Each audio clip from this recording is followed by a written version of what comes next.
Hello. Welcome back to Nick Lenz's Heroes Who Are Cool and Awesome Teams Edition. This is episode 2. Now, in this episode, plus 2 follow-up ones, I'll be talking about X-Force. All 3 versions. The one originally led by Cable, and let's see, you have the second one which later became Ecstatic, and the third one which was a long time led by Wolverine, and of course, team is no longer around.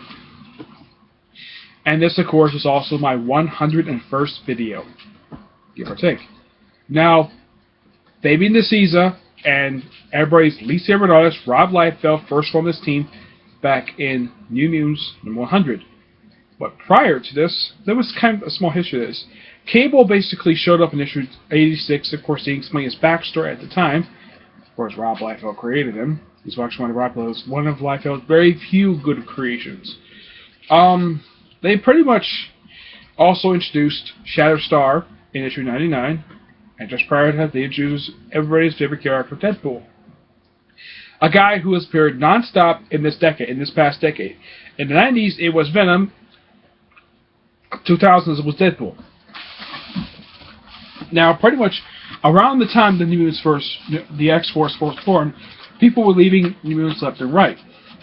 So Cable decided to disband New Mutants and reform it as X-Force. No, this is not sponsored by Diet Pepsi. Yeah. And of course, in the very first mission, right after that, they fought Mutant Liberation Front. They had a series of bases over the years. They were originally led by Cable, Domino, Cannonball, and fewer people have led the team over the years. Cable abruptly left the team after issue 70.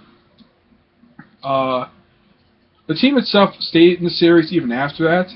The original team stayed in the series until issue 115, though the follow-up issue, which had the Ecstatic team, pretty much it was also known for being the last issue of X-Force to have the. This was noteworthy.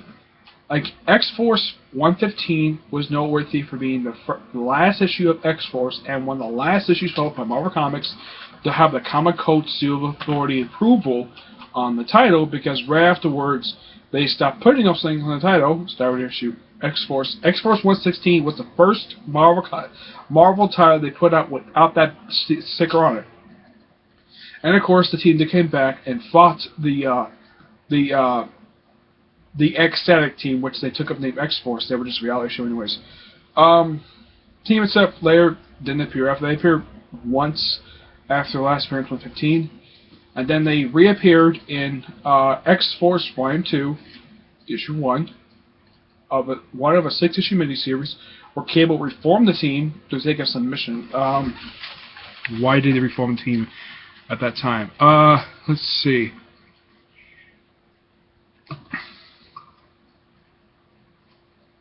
Okay, they all apparently died. That's the reason why they left 115.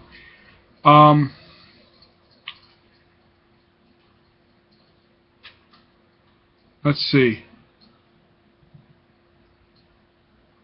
Yeah, they all apparently got killed off in issue 115. Basically, the time was Beldam, Cannonball, Meltdown, and Warpath. Cannonball and Warpath. They came back a bit later on. And of course, when they brought back the original team in Volume 2, in 2004, they brought back the original created team, Fabian DeSouza and Rob Liefeld. Kind of a good idea, especially for long-time X-Force fans. Pretty much, they didn't really do very much. They just fought like one big thing, and afterwards they disbanded. They were never seen again. They were never seen again until the year 2012, when they had the Cable and X-Force series. A series that lasted for 19 issues, which had a series of storylines to it. Yes. Of course, they published this title along the same time that they published Uncanny X-Force Volume 2. So basically, original X-Force fans basically were happy the fact the original X-Force was back. And pretty much, Cable had these visions of the future. He used that stuff basically to help X-Force in the missions. They were fighting even a restaurant company, a restaurant food chain, a restaurant chain basically who hated mutants so much. Now, the initial lineup when the team first formed back in issue 1 was Cable, Colossus, Dr. Nemesis, Domino, Forge, and of course, Hope Summers. Cable's adopted daughter that he first adopted way back in 2007 during the events of Messiah Complex.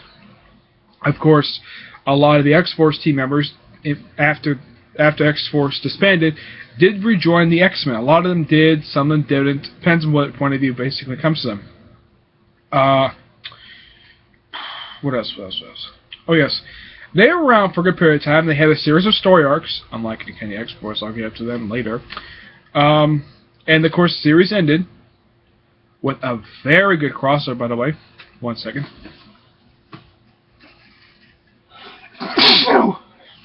Excuse me. Yeah, they had a very good crossover called Vendetta, which was a storyline that was not unexpected because Bishop had come back. Bishop was last seen way back in 2010 in the final issue of Cable Volume 2, issue 24. When Hope found out, she got mad. She stole a hover bike and went after him. When Boomer was with her basically at the time, and she was kind of surprised. She did not know much about Bishop anyways. She thought Bishop was a good man. But Cable knew better, because the fact of the entire Cable Volume 2, Bishop was hunting them the entire time, and to Hope, Bishop was a boogeyman. She was afraid of him. He was a monster. He tried to kill her multiple times. He tried to kill her for years. And you look at Cable. Look how old he is. I'm sure he's probably 100 years old, and yet he looks young and prime.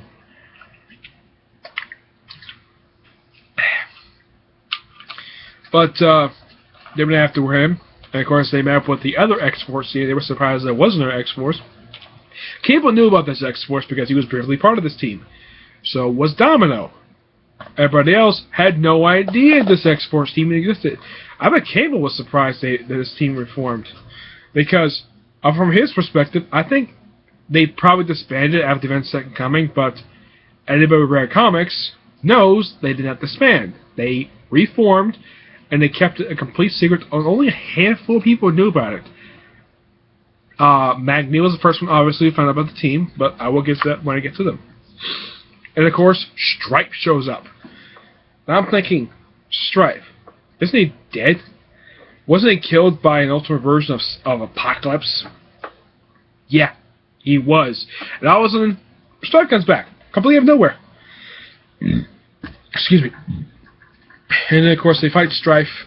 Now, Strife is a good character to put into something like this. Unlike most smaller crossovers, Vengeance made sense. Vengeance was the name of the story. And at the end of the story, apparently the Strike Team X-Men, X-Force disbanded. I will get to that.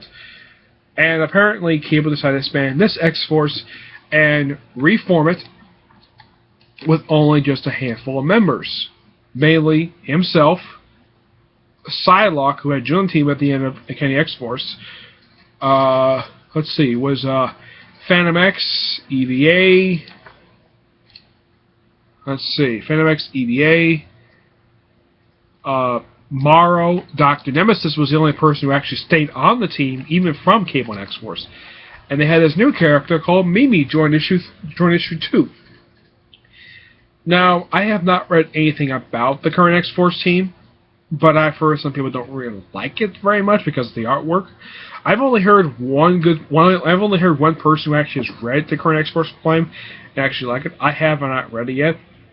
If anybody has a copy of the current volume of Kenny X-Force, please feel free to listen below, and I'll probably get back to you. They'll probably get a chance to let me read it, because I have not read the current volume of X-Force yet. I've read volumes 2 and 3, and I've read most of volume 1, but I have not read this current volume yet.